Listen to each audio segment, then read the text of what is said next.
What immediately comes to your mind when I say those two words, product research? If it's endless spreadsheets from Helium 10 and Jungle Scout or videos filled with standard generic advice, then today we're going to do something completely different. We're going to discuss some unconventional and really fun ways to research your new product. These are methods that I use along with some of my friends and acquaintances. So let's begin. My first piece of advice is truly my absolute favorite. Have you ever heard your friends sometimes say, "Oh, I'm heading to the Canton Fair. I need to buy everything, book my tickets, arrange my accommodation, then spend several days there talking to suppliers, trying to figure things out." So my advice, you don't need to travel and you can still virtually attend the Canton Fair and get great benefits. What should you do? This is to open a catalog that will provide a comprehensive list of all the exhibitors who are participating either this year or who participated last year at the renowned Canton Trade Fair. Just consider it for yourselves. There are only advantages. You will receive numerous supplier contacts directly from the Canton Fair, and you can, without even having to leave your own comfortable workplace, immediately start writing to them, asking, are you a factory or a manufacturing plant? What are your minimum order quantities and what are your current prices? Can we organize a factory tour? So all those very same questions that people typically ask at the Canton Fair, you can pose them to all the exact same suppliers just by sending an email. And yes, some people won't reply. It's exactly the same after the Canton Fair. My contacts sometimes don't answer me either. The second great method is the AliExpress Dropshipping Center. If dropshippers are driving traffic to a particular product from Facebook or other social media platforms, it means that this item is very much in demand, and that means you can then import that product from China directly to an FBA warehouse. And when a customer decides to purchase this product, which you've already confirmed is incredibly popular using the AliExpress Dropshipping Center, when that customer wants to buy this item, they will then have a clear choice, either to buy it from dropshippers and then wait 3 long weeks for delivery all the way from China. Or, for instance, you have this excellent product already sitting in an FBA warehouse ready to be bought with just 1-day shipping. Consequently, you'll gain a significant advantage. Make use of it. The third method, I call it the one-star method. Typically, when people give advice on how to research a product, they suggest find items with excellent reviews. This generally implies that these particular products are quite satisfactory to customers. If you purchase exactly the same kind of items, everything should work out perfectly for you. However, there is also what's known as the one-star method. Identify a product category where items are selling well, they're experiencing no issues with their sales volume, but the customer reviews are consistently negative. By negative, we're looking for ratings preferably below 4 stars. Well, even if it's less than 4.2 or 4.5, that's actually still quite good. And make sure to read carefully using your favorite neural networks or AI tools and perform a text analysis. What exactly are people writing? Why are they giving so few stars? Please read through the reviews with the lowest star ratings, that is from 1 to 3 stars approximately. What are they writing there? The handle keeps breaking off, the lid gets excessively hot, or perhaps something just broke or simply came unglued. These are all clear indicators that while the product itself is genuinely needed and quite useful, its specific design elements or components are poorly implemented. So a truly brilliant idea would be to take all these specific complaints and actively improve upon them. Another method, I like to call it the Leech Strategy. Let's imagine there's a really cool, highly sought after, well-promoted and often quite expensive product available. For example, to make it perfectly clear, an iPhone. And then iPhone accessories, these are the leeches. They are products that effectively latch onto the existing traffic of the iPhone and then generate sales for themselves. So you're not investing in iPhone marketing, not convincing people to purchase it at such an exorbitant price, but you're selling certain products, and by the way, often with a very good profit margin.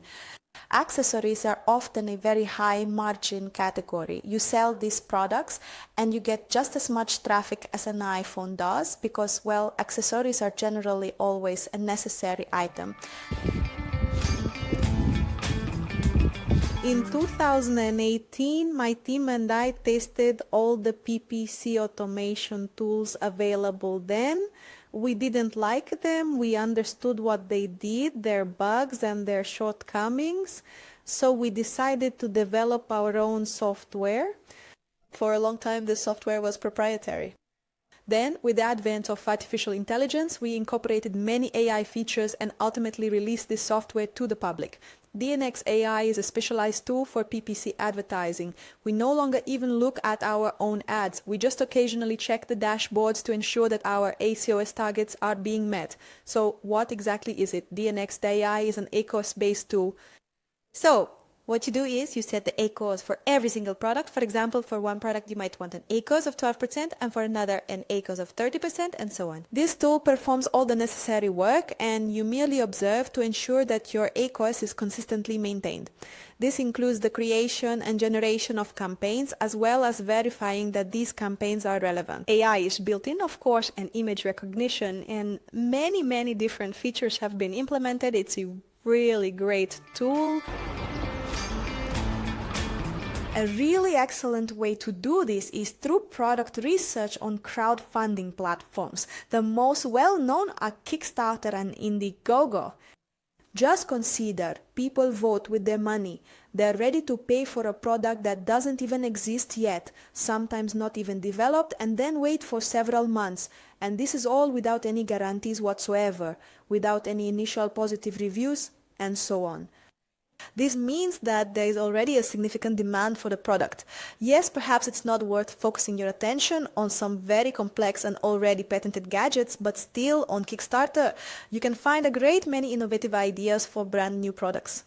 Pay special attention if instead of the planned $10,000, the product collected a significantly larger amount of money, for example, $100,000 or even $500,000. This clearly indicates that the demand is enormous, and this means that this product definitely has a right to exist and thrive on.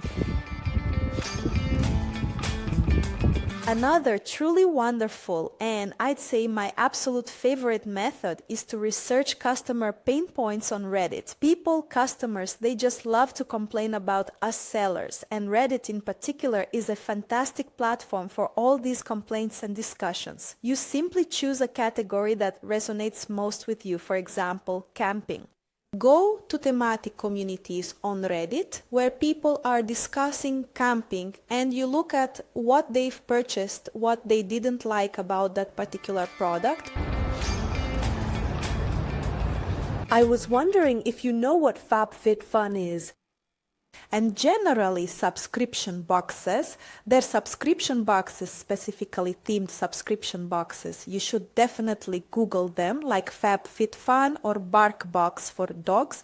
There are many other kinds too. These are things where every month a person receives a box by subscription with, and then the question is, with what exactly?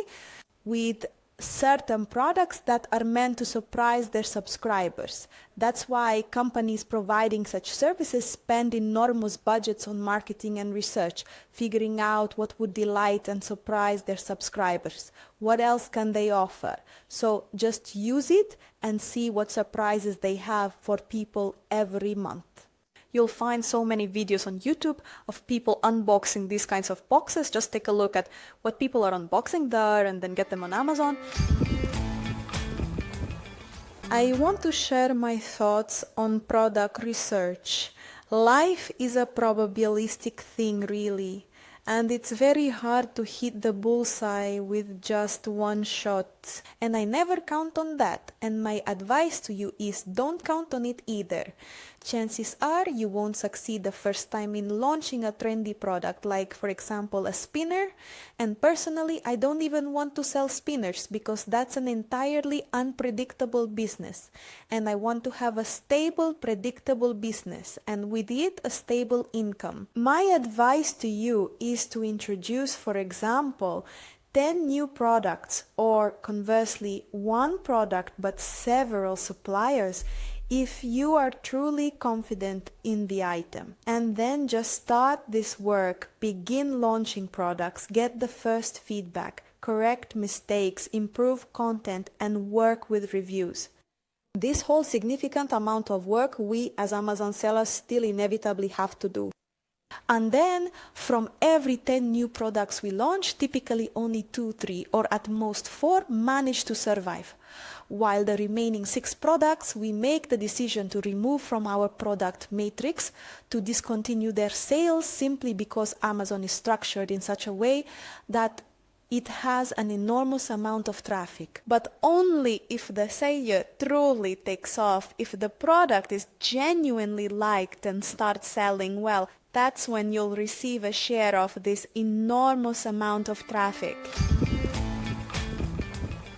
So what is the ultimate point of all of this? The point is, don't put all your stakes on zero. Don't put all your eggs in one basket. These are always tests. It's always a probabilistic thing. And please don't get discouraged if you've invested so much time or put in so much effort into product research and this particular item isn't selling. It's really not a big deal at all. And as I say, if you're going to bring in 5 or 10 products to test and see which ones really take off, you'll need a lot of money to buy so many minimums. And if those minimums are large, then most likely you won't be able to sell all of it. And that's where our negotiating skills come into play. We need to demonstrate our skills as a negotiator. For instance, if you've already decided on a specific product and the supplier tells you, well, 800 pieces is the minimum order, so give me the go ahead and I'll produce it for another 3 months. Ask the supplier if they currently have any ready-made, more or less similar items available in their warehouse right now. Are you prepared to accept that this might not be the exact ideal product you originally desired, but instead it's just a somewhat similar item? But to avoid paying for all 800 units, just agree. Tell them, please just take 30 units from the existing stock you already have in your warehouse, for instance, and ship them out. Because Amazon Global Logistics thankfully allows us not to have to assemble a full pallet and certainly not an entire container. You can send even just these 30 units. And if you're researching 10 different products all at once and you're looking at 30 individual pieces for each product, that quickly amounts to 300 units. Amazon Global Logistics is truly becoming incredibly advantageous for you now. So make sure to ask your suppliers if they already have it readily available, or perhaps someone else is currently placing an order for a similar product and you can simply join in and tell them, I only require 30 units for a trial run. And if this product starts to sell and I'm a good Amazon seller, you should provide them with all kinds of evidence that you've been active in the market for quite some time. And if this product starts to sell, then everyone will be better off. I'll be selling containers of it every single month. The standard method for product research, meticulously sifting through the data in Helium 10 or Jungle Scout spreadsheets, in-depth analytical work and rigorous mathematical investigations, all of these things are definitely not going to vanish from our toolkit. This is the essence of our ongoing work, but these unconventional methods can change something in your mindset.